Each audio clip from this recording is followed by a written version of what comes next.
हम तुम्हें कभी नहीं भूलेंगे कान्हा।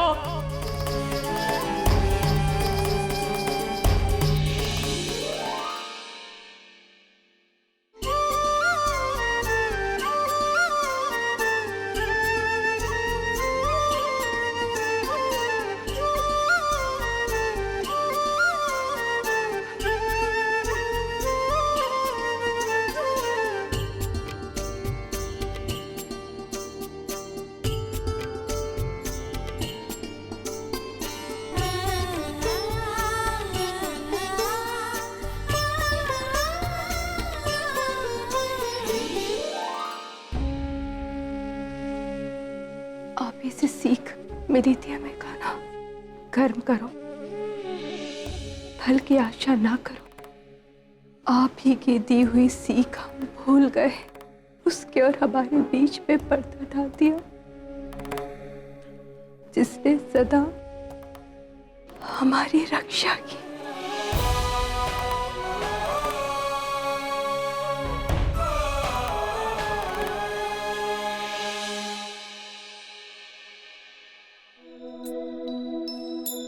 हमने अपनी संतान की मृत्यु का दोषी आपको ठहराया। हमने आप पर पर्दा नहीं डाला था, अभी तो हमारी सोच पर पर्दा डल गया था। हमने आपका साथ छोड़ दिया, परंतु आपने हमारा साथ कभी नहीं छोड़ा और हमारे सलीम में हमारा हसन और हुसैन दोनों की छवि दे डाली। आज हम अपना विश्वास और अपना सलीम दोनों आपको सौंपते। हम आपसे अब ये नहीं मांगेंगे कि आप सदा इसकी रक्षा करना या अपना आशीर्वाद इस पर बनाए रखना, क्योंकि हम जानते हैं आप ऐसा अवश्य करेंगे, क्योंकि हमारे सलीम में हमें आप ही की छवि तो दिखती है कान्हा। बस हो सके तो अपनी जोधा को क्षमा कर देना कान्हा। हम आ गए हैं जोधा बेगम। ना ही आपको आपके कान्हा से माफी मांगनी होगी, ना ही हमसे। हम आपके साथ थे, हैं और हमेशा रहेंगे।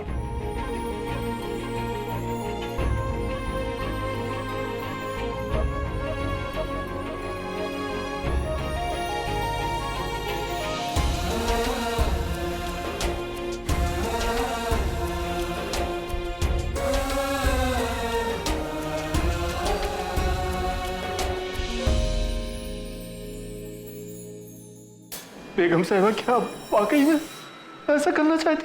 बेशक। मौलवी साहब, फातिहा पढ़िए। माफ कीजिए रुकैया बेगम, मैं किसी जिंदा खातून की नमाज जनाजा नहीं पढ़ सकता। कफन दफन और नमाज जनाजा आपको पढ़ना ही पड़ेगा, वरना बेगम एक खास को ना करने का अंजाम ठीक नहीं होगा। मौलवी साहब,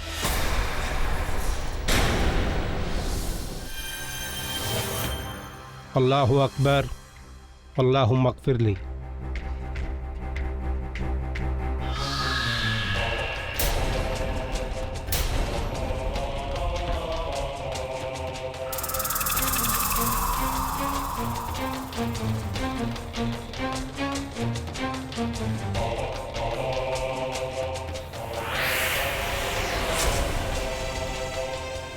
ये है रुकैया के आखिरी आंसू,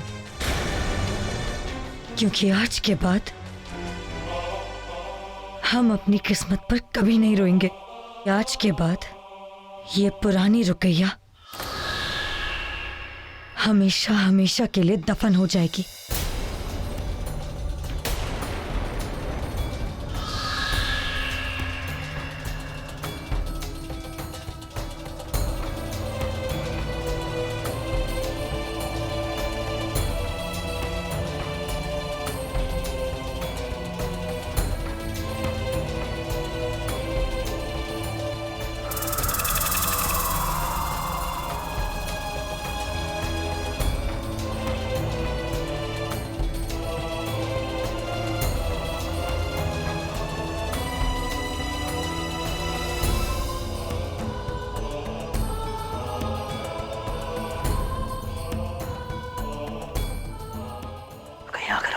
बच्चे खोए हैं तो उसकी वजह सिर्फ तुम और तुम्हारी वजह से हमने अपने बच्चे खोए हैं।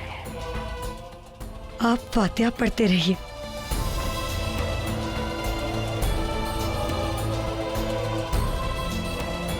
ये है रुकैया के आखिरी आंसू।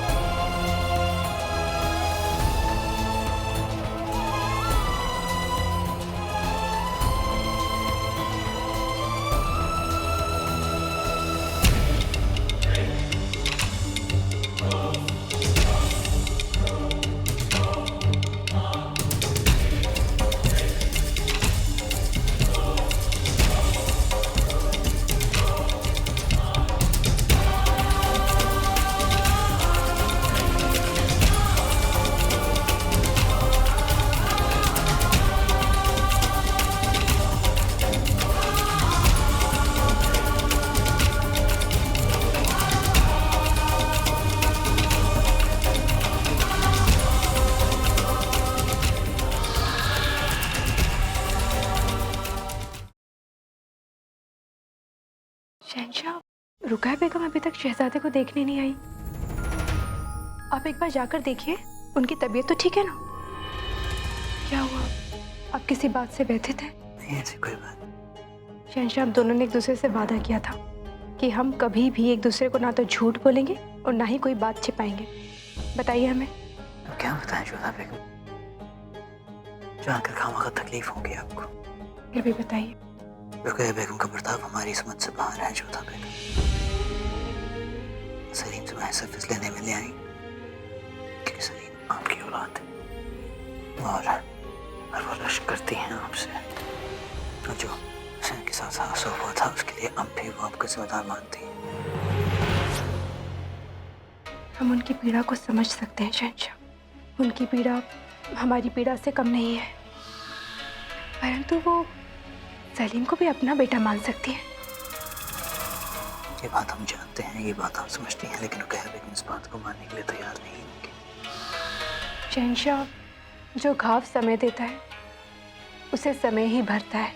वो एक स्त्री है और हम भी, और हम उनकी पीड़ा को अच्छे से समझ सकते हैं।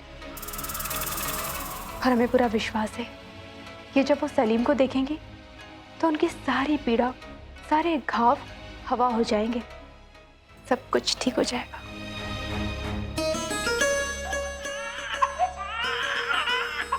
क्या हुआ सलीम, फिर रोने लगे आप? अच्छा अच्छा, आपसे बेहतर हम इनकी देखभाल कर सकते हैं। नहीं नहीं नहीं, हाँ। देखा, चुप हो गया। आश्चर्य।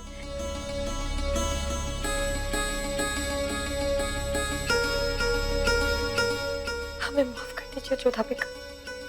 हमारे दिमाग में एक बच्चे को उसकी माँ से अलग करने का ख्याल आया भी कैसे? हमें माफ कर दीजिए, हमें माफ कर दीजिए जोधा बेगम। ये आप क्या करिए रुकैया बेगम? हमें माफ कर दीजिए। आप हमें बाप का भागीदार मत बनाइए। नहीं जोधा बेगम, गुनाह तो हमने किया है। हमने एक माँ पर उसके दोनों बच्चे के कत्ल के इल्जाम लगाए।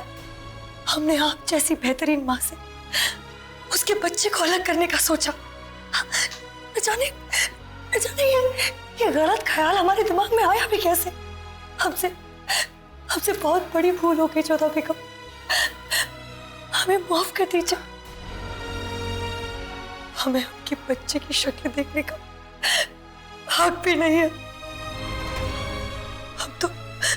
हम तो बस यहाँ आपसे माफी मांगने आए थे। हम सलीम का चेहरा देखना चाहते हैं, लेकिन शायद हमारी गलतियों ने हमें इस काबिल नहीं छोड़ा। हमने आपके साथ बहुत गलत किया है, बहुत बुरा सोचा है हमने आपके बारे में। हमें माफ कर दीजिए। अरे मोर समानी, हमें माफ कर दीजिए। आप क्या कह रही हैं रुकैया बेगम? सलीम आपका भी पुत्र है, आप उनकी बड़ी अम्मी जान हैं। उन्हें खिलाने का, देखने का, गोद में लेने का आपका पूरा पूरा अधिकार है।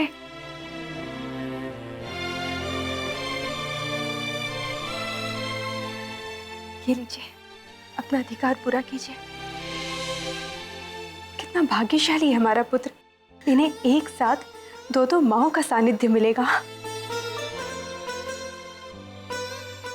यदि सलीम की मां कहलाने का सबसे पहला अधिकार किसी का है तो वो आपका है रुकैया बेगम,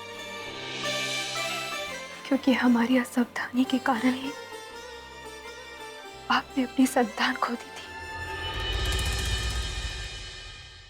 खैर, इसे अपना आशीर्वाद दीजिए, इसे आपकी आशीष की आवश्यकता है। मतलब आपने हमें माफ कर दिया? यदि यही सुनने से आपको शांति मिलेगी तो हाँ, हमने आपको क्षमा कर दिया।